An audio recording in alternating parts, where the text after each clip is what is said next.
ನಮಸ್ಕಾರ. ಅವನಿ designs and ಕ್ರಿಯೇಷನ್ಸ್ಗೆ ಸ್ವಾಗತ. Friends, ನಾವು ಉಲ್ಲನಿನಲ್ಲಿ chain, single crochet, double crochet ಮತ್ತು ತ್ರಿಬಲ್ ಕ್ರೋಶೆಯನ್ನು ಎಲ್ಲವನ್ನು ಡೀಟೇಲ್ ಆಗಿ ವಿಡಿಯೋವನ್ನು ನೋಡಿ ಆಯಿತು. ನೀವು ಚೆನ್ನಾಗಿ ರೆಸ್ಪಾನ್ಸನ್ನು ಕೊಟ್ಟಿದ್ದೀರಾ. ನಿಮಗೆ ಯಾವ ರೀತಿ ವಿಡಿಯೋ ಬೇಕು ಅಂತ ಕಾಮೆಂಟ್ ಬಾಕ್ಸಲ್ಲಿ ತಿಳಿಸಿ. ಇವತ್ತು ನಾವು ಒಂದು ಡಿಫ್ರೆಂಟ್ ಆಗಿರೋ ಒಂದು ಸ್ಟಿಚ್ಚನ್ನು ನೋಡೋಣ. ಇದು ನಮಗೆ ಶಾಲ್ ಹಾಕಲಿಕ್ಕೆ, ಇಲ್ಲ ಅಂದರೆ ಸ್ವೆಟರ್ ಹಾಕಲಿಕ್ಕೆ, ಅದರಲ್ಲಿ ಎಲ್ಲ ತುಂಬ ಡೆಕೋರೇಷನ್ ಮಾಡಲಿಕ್ಕೆ ಎಲ್ಲ ತುಂಬ ಹೆಲ್ಪ್ ಆಗುವಂಥ ಸ್ಟಿಚ್ ಇದು. ಇವತ್ತು ಅದನ್ನ ಹೇಗೆ ಮಾಡೋದು ಅನ್ನೋದನ್ನು ನಾನು ನಿಮಗೆ ತೋರಿಸ್ತೀನಿ, ಬನ್ನಿ ಫ್ರೆಂಡ್ಸ್. ಫಸ್ಟು ನಾವು ಎಲ್ಲದಕ್ಕೂ ಮೇಯ್ನಾಗಿ ಚೈನನ್ನು ಹಾಕ್ಕೊಬೇಕು ಅಂತ ನಾನು ನಿಮಗೆ ಹೇಳಿದ್ದೆ. ಫಸ್ಟು ನಾವೇನು ಮಾಡೋಣ, ಒಂದು 10 ಚೈನನ್ನು ನಾವಿಲ್ಲಿ ಹಾಕ್ಕೊಳ್ಳೋಣ. ಅಂದರೆ ನಾವಿಲ್ಲಿ ಸಿಂಗಲ್ ಸ್ಟೆಪ್ಸಲ್ಲೇ ಮಾಡ್ತಾ ಇರೋದ್ರಿಂದ ಒಂದು 10 ಚೈನ್, 3, 4, 5, 6, 7, 8, 9, 10 ಚೈನ್ಗಳು ಆದ ಮೇಲೆ ಮತ್ತೆ ನನ್ನ ಕೈಗೆ ಸುತ್ಕೊತಾ ಇದ್ದೀನಿ. ಈಗ ಏನು ಮಾಡಬೇಕಪ್ಪ ಅಂತ ಅಂದರೆ, ಇಲ್ಲಿ 1, 2, 3, 4 ಬಿಟ್ಟು 5ನೇ ಚೈನಿಗೆ ನಾವು ಕ್ರೋಶವನ್ನು ಒಳಗಡೆ ಹೋಗಿಸಿ ನಾವು ದಾರವನ್ನು ತೆಗೆದುಕೊಳ್ಬೇಕು. ಅದರಿಂದ ಈ ಹೈಟಲ್ಲಿ ಮತ್ತೆ ಇನ್ನೊಂದು ಸರಿ ಮತ್ತೆ ಕ್ರೋಶದ ಮೇಲೆ ದಾರವನ್ನು ತಗೊಂಡು ಅದೇ ಚೈನಿನ ಒಳಗಡೆ ಕ್ರೋಶವನ್ನು ಹಾಕಿ ಕ್ರೋಶವನ್ನು ಮೇಲಕ್ಕೆ ಎಳ್ಕೊಳ್ಳಿ. ಎಲ್ಲವೂ ಕೂಡ ಒಂದೇ ಹೈಟಲ್ಲೇ ಬರಬೇಕು. ನೀವು ಹೈಟನ್ನು ಮಿಸ್ ಮಾಡ್ಕೊಳ್ಳೋಕ್ಕೆ ಹೋಗಬೇಡಿ. ಅಂದರೆ ಒಂದು ಸ್ವಲ್ಪ ಲೂಸ್ ಬಿಟ್ಟರೆ ಅಲ್ಲಿ ಇದಾಗ್ಬಿಡುತ್ತೆ. 4ನೇ ಸರಿ ಹಾಕಿದ್ದೀನಿ.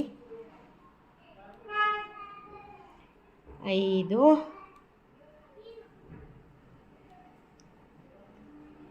6,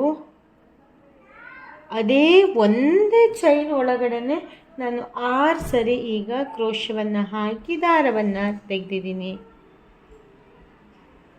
7,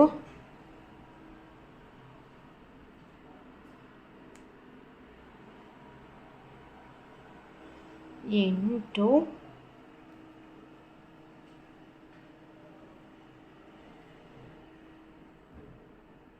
9,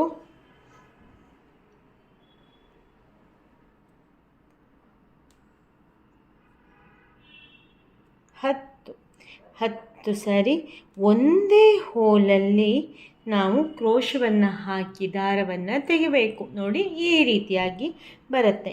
ಈಗ ಮತ್ತೆ ಕ್ರೋಶದ ಒಳಗಡೆ ದಾರವನ್ನು ಸುತ್ತಕೊಂಡು ಈ ಅಷ್ಟು 10 ದಾರದ ಒಳಗಡೆನೂ ಕೂಡ ನಾವು ತೆಗಿಬೇಕು. ಆನಂತರ ಒಂದು ಟೈಟಾಗಿ ಚೈನನ್ನು ಹಾಕಬೇಕು. ನೋಡಿ, ಅದು ಈ ರೀತಿ ದ್ರಾಕ್ಷಿ ಹಣ್ಣಿನ ಶೇಪಲ್ಲಿ ಬರುತ್ತೆ. ಈಗ ಇಷ್ಟು ಆದಮೇಲೆ ನಾವು ಮತ್ತೆ 4 ಚೈನನ್ನು ಹಾಕಬೇಕು. 1, 2, 3, 4 ಇಷ್ಟು ನಮಗೆ ಗ್ಯಾಪ್ ಬರಬೇಕು. ಮತ್ತು ಎಕ್ಸ್ಟ್ರಾ 4 ಚೈನು, 5, 6, 7, 8. ನೋಡಿ, ಈಗ ಇಷ್ಟು ಆದಮೇಲೆ ಮತ್ತೆ ಕ್ರೋಶದ ಮೇಲೆ ದಾರ ಸುತ್ಕೊಬೇಕು. ಇಲ್ಲಿ 5ನೇ ಚೈನಿಗೆ, ಅಂದರೆ 4 ಬಿಟ್ಟು 5ನೇದಕ್ಕೆ ನಾವು ಕ್ರೋಶವನ್ನು ಹೋಗಿಸಿ ದಾರವನ್ನು ತೆಕ್ಕೊಬೇಕು. ಇದೇ ರೀತಿಯಾಗಿ 10 ಸಾರಿ ಮಾಡಬೇಕು. ನಮಗೆ ಡಿಸೈನ್ ದಪ್ಪ ಬರಬೇಕು ಅಂತ ಇದ್ದರೆ ಈ ರೀತಿಯಾಗಿ ಮಾಡ್ಕೊಬೋದು. ಫ್ರೆಂಡ್ಸ್, ಇನ್ನೊಂದು ಏನಪ್ಪ ಅಂತಂದರೆ, ನಾವು ಗೆಜ್ಜೆ ವಸ್ತ್ರವನ್ನು ಆಗಿ ಕೂಡ ಈ ರೀತಿಯಾಗಿ ಮಾಡ್ಕೊಬೋದು. ತುಂಬ ಚೆನ್ನಾಗಿ ಕಾಣಿಸುತ್ತೆ. ನೋಡಿ, ಎಲ್ಲರೂ ಮಧ್ಯದ ದಾರ ಎಲ್ಲಾದರೂ ಬಂತು ಅಂದರೆ ನಮಗೆ ಅಲ್ಲಿ ಉದ್ದಕ್ಕೆ ಎಳೆಯೋಕ್ಕೆ ಬರೋದಿಲ್ಲ. ಅದನ್ನು ಒಂಚೂರು ಗಮನ ಇಟ್ಕೊಬೇಕು. ಹೀಗೆ ಒಟ್ಟು 10 ಸ್ಯಾರಿ ನಾವು ಹಾಕಬೇಕು. ಹೀಗೆ ಫ್ರೆಂಡ್ಸ್, ನೀವು ಯಾರೆಲ್ಲ ನಮ್ಮ ಚಾನಲ್ನ ಸಬ್ಸ್ಕ್ರೈಬ್ ಮಾಡದೆ ವಿಡಿಯೋವನ್ನು ನೋಡ್ತಾ ಇದ್ದೀರಾ, ಪ್ಲೀಸ್ ಸಬ್ಸ್ಕ್ರೈಬ್ ಮಾಡಿ. ನೋಡಿ, ಈಗ 10 ಸಾರಿ ಆಗಿದೆ. ಈಗ ಏನು ಮಾಡಬೇಕು, ಒಂದೇ ಸರಿಗೆ ಕ್ರೋಶದಿಂದ ದಾರವನ್ನು ತಗೊಂಡು ಈ ರೀತಿಯಾಗಿ ಮಾಡಬೇಕು. ಒಂದು ಸಿಂಗಲ್ ಕ್ರೋಶ ಆಗಿ ಮಾಡ್ಕೊಬೇಕು. ಆಮೇಲೆ ಟೈಟಾಗಿ ಒಂದು ಚೈನನ್ನು ಹಾಕ್ಕೋಬೇಕು. ಆವಾಗ ನೋಡಿ ಈ ರೀತಿಯಾಗಿ ಬರುತ್ತೆ. ಒಟ್ಟು ಟೋಟಲ್ ನೆಕ್ಸ್ಟಿಗ ನಾವು 8 ಚೈನನ್ನು ಹಾಕಬೇಕು. ಫ್ರೆಂಡ್ಸ್, ನೀವು ಇನ್ನೂ ಯಾರೆಲ್ಲ ಲೈಕ್ ಮಾಡಿಲ್ಲ ವಿಡಿಯೋಕ್ಕೆ ಲೈಕ್ ಮಾಡಿ. ಹಾಗೆ ನೀವು ವಿಡಿಯೋವನ್ನು ಯಾವ ಊರಿಂದ ನೋಡ್ತಾ ಇದ್ದೀರಾ ಅನ್ನೋದನ್ನು ಕಾಮೆಂಟ್ ಬಾಕ್ಸಲ್ಲಿ ತಿಳಿಸಿ. 4, 5, 6, 7, 8 ಮತ್ತು 8 ಚೈನನ್ನು ಹಾಕಿದ್ದೀನಿ. ಇಲ್ಲಿ 5ನೇ ಚೈನಿಗೆ ಮತ್ತೆ ಇದೇ ರೀತಿಯಾಗಿ 10 ಸಾರಿ ಹಾಕಬೇಕು. ಈ ತುಂಬ ಈಸಿ ಇದೆ. ಒಂದು ಸರಿ ಕ್ರೋಶದಿಂದ ಸುತ್ತಕೊಳ್ಳೋದು, 5ನೇ ಚೈನಿಗೆ ಅಂದರೆ 4 ಬಿಟ್ಟು 5ನೇ ಚೈನಿಗೆ ಕ್ರೋಶವನ್ನು ಹೊಗಿಸಿ ದಾರವನ್ನು ತೆಗಿಬೇಕು. ನಾವಿಲ್ಲಿ ದಾರವನ್ನು ಸ್ವಲ್ಪ ಲೂಸಾಗಿ ಬಿಡಬೇಕು. ಏನಕ್ಕಂದರೆ ನಮಗೆ ಅಲ್ಲಿ ಟೈಟಾಗಿ ನಮಗೆ ಹಿಡ್ಕೊಳ್ಳೋದ್ರಿಂದ ಇಲ್ಲಿ ಸ್ಟಿಚ್ಚು ಹಾಳಾಗಿಬಿಡುತ್ತೆ. ಅದಕ್ಕೋಸ್ಕರ ನೋಡಿ, ಒಳಗಿನ ಈ ದಾರ ಒಂದು ಎಕ್ಸ್ಟ್ರಾ ಸಿಕ್ಕಾಕ್ಕೊಂಡ್ರೆ ನಮಗೆ ಇದು ಕಷ್ಟ ಆಗುತ್ತೆ. 10 ಹಾಕ್ಕೊಂಡು ತೊಗೊಂಡು ಬರ್ತೀನಿ.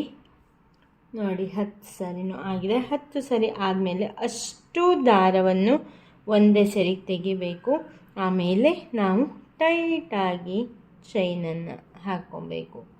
ನೋಡಿ, ಈ ರೀತಿಯಾಗಿ ಮುಂದುವರ್ಕೊಂಡು ಹೋಗುತ್ತೆ. ನಾವು ಇದು ತೋರಣ ಮಾಡಲಿಕ್ಕೂ ಕೂಡ ಇದು ನಮಗೆ ತುಂಬ ಹೆಲ್ಪ್ ಆಗುತ್ತೆ. ನೆಕ್ಸ್ಟು ಮುಂಬರುವ ದಿನಗಳಲ್ಲಿ ತೋರಣ ಎಲ್ಲ ಮಾಡಿದಾಗ ನಾನು ಈ ಡಿಸೈನನ್ನು ಹೇಗೆ ಎಲ್ಲಿ ಹಾಕೋದು ಅನ್ನೋದನ್ನು ಕೂಡ ನಾನು ನಿಮಗೆ ತೋರಿಸ್ತೀನಿ. ತುಂಬ ಈಸಿಯಾಗಿ ಮಾಡುವಂತಹ ಡಿಸೈನು. ನಾವು ಲಾಸ್ಟಿಗೂ ಅಷ್ಟೇ, ಇಲ್ಲಿ ಲಾಸ್ಟಿಗೆ ಒಂದು 4-5 ಇಲ್ಲಿ ಜಾಸ್ತಿ ಚೈನನ್ನು ಹಾಕಿದ್ವಲ್ಲ, ಹಾಗೆಯೇ ಚೈನನ್ನು ಜಾಸ್ತಿ ಹಾಕಿ ಬೇಕಾದರೆ ಬಿಡ್ಬೋದು. ಇಲ್ಲ ಅಂತಂದರೆ ನಾವು ಬೀಡ್ಸನ್ನು ಹಾಕಿ ಕೂಡ ಇಲ್ಲಿ ಎಂಡ್ ಮಾಡ್ಬೋದು. ಜಸ್ಟ್ ನಾನು ಹೀಗೆ ಮಾಡಿ ದಾರವನ್ನು ತೆಗಿತೀನಿ ಅಷ್ಟೇ. ಜಸ್ಟ್ ನಾವು ಹೀಗೆ ಚೈನ್ ಹಾಕಿರ್ತೀವಲ್ಲ ಅದನ್ನು ಟೈಟ್ ಮಾಡಬೇಕು. ಈಗ ದಾರವನ್ನು ತೆಗಿಬೇಕು. ಆವಾಗ ನಮಗೆ ಇದು ನೋಡಿ ಈ ರೀತಿಯಾಗಿ ಕಾಣಿಸುತ್ತೆ. ನೋಡಿ ಫ್ರೆಂಡ್ಸ್, ನಿಮಗೆ ಇದು ಇಷ್ಟ ಆಯಿತು ಅಂತ ಅಂದ್ಕೊತೀನಿ. ಇಷ್ಟ ಆದರೆ ಲೈಕ್ ಮಾಡಿ, ಶೇರ್ ಮಾಡಿ, ಕಾಮೆಂಟ್ ಮಾಡಿ. ನೀವಿನ್ನೂ ನಮ್ಮ ಚಾನಲ್ನ ಸಬ್ಸ್ಕ್ರೈಬ್ ಮಾಡದೇ ಇದ್ದರೆ ಪ್ಲೀಸ್ ಸಬ್ಸ್ಕ್ರೈಬ್ ಮಾಡಿ ಅಂತ ಹೇಳ್ತಾ ಇವತ್ತಿನ ವಿಡಿಯೋವನ್ನು ನಾನು ಇಲ್ಲಿಗೆ ಮುಗಿಸ್ತಾ ಇದ್ದೀನಿ. ನೆಕ್ಸ್ಟ್ ಅಪ್ಡೇಟಲ್ಲಿ ಹೊಸ ವಿಡಿಯೋದೊಂದಿಗೆ ಮತ್ತೆ ಸಿಗ್ತೀನಿ ಅಂತ ಹೇಳ್ತಾ thank you, bye, take care, ಶುಭ ದಿನ. ವಿಡಿಯೋ ನೋಡಿದ್ದಕ್ಕಾಗಿ ಧನ್ಯವಾದಗಳು. ನೆಕ್ಸ್ಟ್ ಅಪ್ಡೇಟಿಗಾಗಿ ಕಾಯ್ತಾ ಇರಿ. Thank you, bye, take care, ಶುಭ ದಿನ.